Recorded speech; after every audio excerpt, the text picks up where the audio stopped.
Hello, friends. I'm Rita Boyer, educator at Prospect Presbyterian Church in Maplewood, New Jersey. Thank you for joining me for the ConnectEd lesson for September the 13th. Today's story is called Road to Freedom. We find it in the second book of the Bible, right after Genesis, in the book of Exodus. I'll be sharing it with you as it is told by our friends at Seasons of the Spirit. We have been hearing stories about Moses and how God chose Moses to lead God's people out of the land of Egypt, where they were slaves, to a place of freedom. Wow, how they wanted to make that journey, as you can imagine. But it would not be easy. They couldn't even get started, because every time Moses and Aaron went to the king of Egypt, Pharaoh, and asked what God told them to ask, "Let my people go," Pharaoh said, "No." But finally, the time had come. God persuaded Pharaoh to let God's people go. And were they ever ready? They had that Passover meal, and then they quickly went on their way. Men and women, boys and girls, babies in arms, grandparents, people of every shape and size and age. They couldn't wait to leave Egypt behind and live in freedom. But where exactly were they going? And how would they get there? They didn't have a map. They didn't have a GPS. Wow. They wouldn't even know which direction to go, except that God took care of them. When it was daytime, God sent a pillar of cloud for them to follow. And when it was dark and they couldn't see the clouds, well, God sent a pillar of fire. And so with Moses leading the way with the help of the cloud and the fire, the people went hurriedly on their way.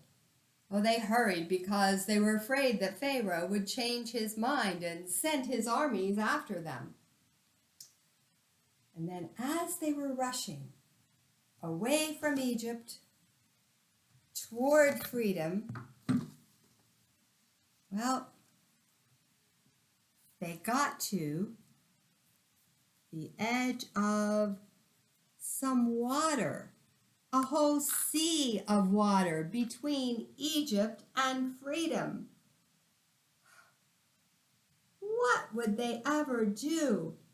Why, all these men and babies and boys and girls, they had no boats. There was no bridge across the water. What a disaster! So the people asked Moses. Moses asked God. Then Moses did what God said. Moses lifted his walking stick and stretched out his hand over the water. And then there was a strong wind. I wonder what sound the wind made. Maybe you can imagine and make that sound. I'm listening.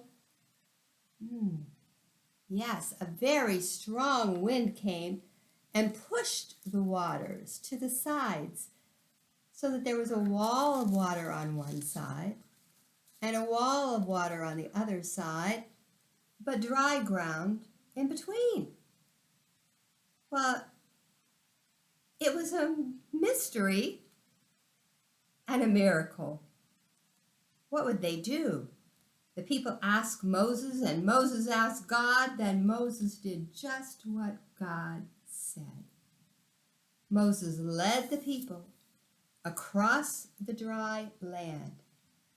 All the women and children, the men and the babies, the grandparents, the people of all shapes and sizes and ages were safe on the other side of the water. And then Moses stretched out his hand, and the waters closed again behind them, so that Pharaoh and his army could never chase after them. Well, Moses and the people were amazed at God's power and care for them. They celebrated with the prophet Miriam, Moses' sister, leading them in praising God and singing and dancing and playing tambourines. Can you imagine that celebration?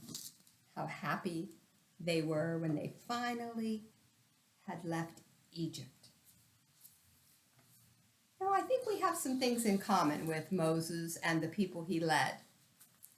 So many things stopped them from going where they wanted to go, from doing what they wanted to do and living as they wanted to live. Pharaoh certainly stopped them. The waters of the sea tried to stop them. We aren't able to go where we want to go today. Not even able to go to school, many of us. Can't go to the movies or to our friends' homes to play like we used to. Perhaps there are grandparents' homes that you can't even visit. We can't be in the church together. It's not Pharaoh or the waters of the sea that stop us. It is a virus.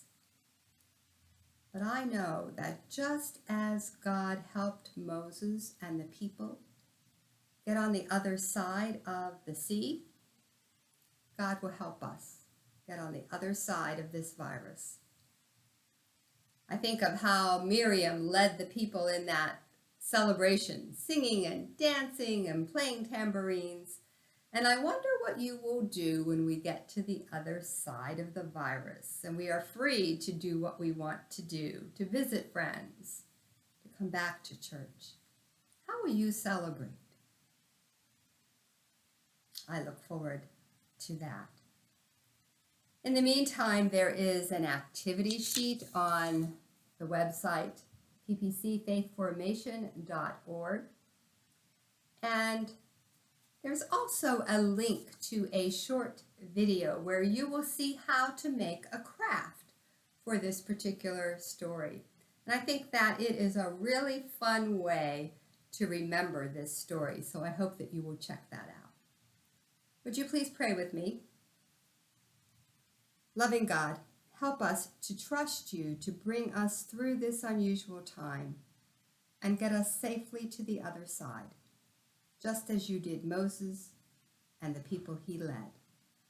Amen. Thanks again for joining me. I hope that you have a great week. If you're seeing this on Sunday morning, I hope that you stop by for the curbside blessing of the backpacks and devices. And then join me again next week for another ConnectEd lesson. Thanks. Bye-bye.